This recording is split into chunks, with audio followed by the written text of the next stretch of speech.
Welcome back to the channel. I'm Christian at ThinkingWest Great Books Explored, where we talk about all things regarding the great books and the great ideas, all the way back from the ancient Greeks to the modern day.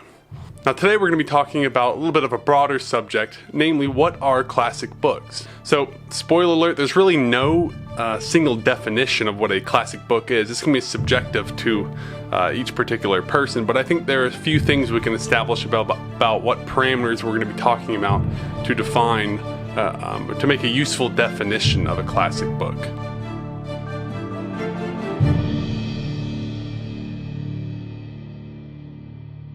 So many of the definitions that I looked up out there are kind of tongue-in-cheek. They're really more for entertainment than classification. So to remedy this lack, I put forth my own criteria for a classic book. And the three factors that I put forth initially were age, popularity, and impact. All that really collapsed down to just one of those. So let's get into it.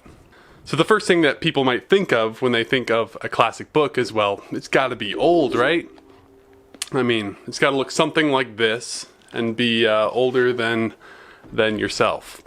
But, you know, Mark Twain's Huckleberry Finn, John Bunyan's The Pilgrim's Progress, and Plato's Apology are all quite old. They're all well established as classic books, too. Now, when we try to think of a new classic, we might come up empty, or at least admit that we consider recently published works as classics in the making. You know, the Harry Potter series, I wouldn't call it a classic yet, but it has the potential to become one. I think Lord of the Rings is probably there at this point. I think most people would admit that. So hence, classic books are old books, but what is old is really up for debate. Now, what about the converse? We can ask ourselves the opposite question: are old books classic books? And the answer to that is should be very clearly no. In reality, there are very few books that were written long ago that we actually still read today. There are plenty of esoteric titles you can find on eBay from the 1700s, 1800s, and perhaps a little earlier than that, that are not classic books. They're just really old books, and that gives them some value on the internet. Classic books really are the select few that have not been lost in history. In a sense, there's a Darwinistic aspect to this, that the best survive throughout history. The best are continually read and reread and copied and printed again, whereas the not-so-great books, they might not be bad, they just weren't they just didn't end up as classics because they weren't propagated through the decades and centuries to follow. Now, number two on my initial criteria was popularity. There are a myriad of books hundreds of years old that were never preserved throughout history, as we just mentioned. Now, why? Well, popular books get reprinted. Those that are not popular don't get reprinted. So it's just a clear monetary connection that the books that are going to sell from the publisher are those that people like, and those that people don't like aren't going to get reprinted because they don't make the publisher any money. Now, many famous authors actually died in poverty because their books were not really popular until sometime after their death. So some of them, tragically, though their names are household names today, they hardly had a dime to their name at their death. However, many classic books were not famous immediately following their publication anyway. Works like Machiavelli's The Prince was never really meant for publication. It was a letter from Machiavelli to some of the reigning elites at the time to try to get him a position with their new government. That didn't work out for him, but he left us a great work nonetheless that was discovered later and then reprinted. This popularity criterion then is not bound by the time that the author was in. It just had to become popular at some point down the line and then be propagated from there. Now, the last and what I argue is by far the most important criteria than all the others. In fact, you can basically throw those back on the shelf and just focus on this, because this is where I think all this really converged to, and this is really the meat of the criterion that I first came up with and where they converged to as a single criterion.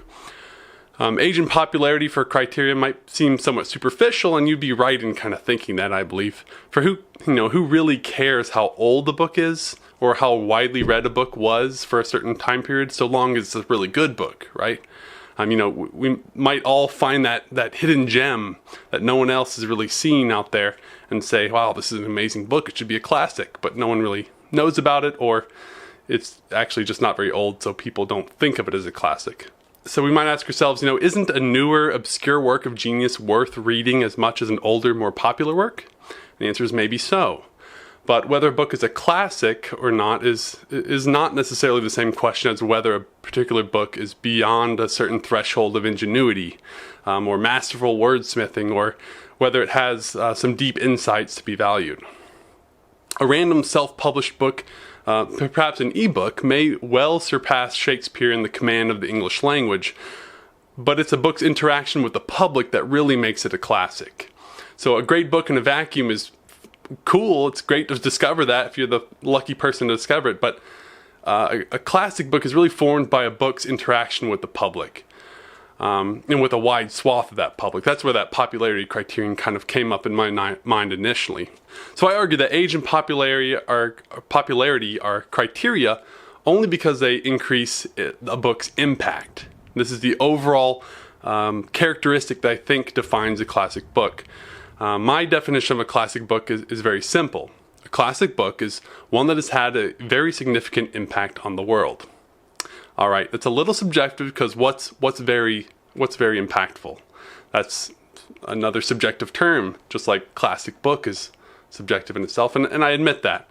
And while it's still very much a subjective definition, I propose that a book achieves significant impact when it impresses an idea of philosophy, science, or art on a society as a whole. And another aspect within that determines whether a book becomes a classic has to do with the universality of its themes. Too specific of a message won't appeal to wide enough people in diverse times for the work to really mature into a classic. Truth, justice, virtue, revenge, beauty, despair, the story of the hero, these are all things that people understand universally for the most part around the world, especially at least within the Western world that is the focus of the Western canon that we're mainly devoted to on this channel and on ThinkingWest.com. So hence the classics often highlight the most universal ideas. And so with that established, we last have to ask ourselves then, well, how do books become classics? What's the process look like? Well, classic books largely evolve through a process that I describe as Darwinian, but you could also think of it as a democratic process. So whenever one reads a book and adopts some idea from it, and then talks about that idea, that book is one step closer to becoming codified as a classic. Each time we read a book and then promote it in some way, say by conversation or recommendation, we're essentially voting for this book to live on. We're saying, hey, I like this book and I'm going to promote it into the potential pool of classic books in the future. If enough people in a society cast their votes for a book in this way, that book, coupled with a little bit of time for this to really make impact on not just one generation but multiple, this book may then become a classic work. Now, to summarize it all together, a book is simply one that has had a significant impact on a society. And now as I close out this video, I'm stuck thinking about whether a classic book is necessarily the same as a great book in the sense of those in the sets like the great books of the Western world or the Harvard classics. Are classic books the same as great books? And that's a question I think I'm still going to be mulling over for a little while. Perhaps I'll post a response or whatever I come up with in the future, but feel free to leave your ideas in the comments below. Regardless, thanks for tuning into Thinking West Great Books Explored. If you like this content more than 99% of all the other junk out there on the mindless internet, please give us a thumbs up and subscribe. And check out our website at ThinkingWest.com to find more content like this. And most importantly, until next time, read on.